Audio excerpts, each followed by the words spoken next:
शहापूर तालुक्यात वणव्यांची सुरुवात. आग विझवताना वन विभागाची होते दमछाक. उन्हाचा कडाका वाढवू लागल्याने शहापूर तालुक्यात विविध भागात वणवे लागण्याच्या घटनांना आता सुरुवात झाली आहे. डोंगराळ आणि वनक्षेत्र अधिक असलेल्या भागात कोरडे गवत, झुडपे आणि पानगळतीमुळे आग वेगाने पसरत असून विभागाच्या कर्मचाऱ्यांची आग विझवताना मोठी दमछाक होत आहे. तालुक्यातील अनेक वनक्षेत्रांमध्ये अचानक लागणाऱ्या आगीमुळे वनसंपत्तीचे मोठ्या प्रमाणात नुकसान होण्याची भीती व्यक्त केली जात आहे.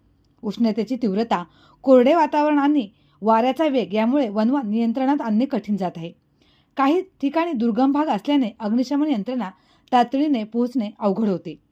वन विभागाचे अधिकारी व कर्मचारी सतत गस्त घालत असून वणवा आटोक्यात आणण्यासाठी शर्थीचे प्रयत्न करत आहेत. मात्र सलग लागणाऱ्या आगींमुळे त्यांच्या मनुष्यबळावर आणि साधन सामग्रीवर ताण पडतो. स्थानिक नागरिकांनीही खबरदारी घेऊन जंगल परिसरात ज्वलनशील वस्तू टाकू नये, बिडी सिगारेटचे थोटूक फेकू नये, तसेच कुठेही आग दिसताच तातडीने वन विभागाला माहिती द्यावी असे आवाहन केले आहे. वणव्यांमुळे झाडे, वनौषधी, लहान प्राणी पक्षी तसेच पर्यावरणाला मोठा फटका बसतो. यामुळे शहापूर तालुक्यात वणव्यांच्या घटनांकडे गांभीर्याने पाहण्याची गरज व्यक्त होत आहे.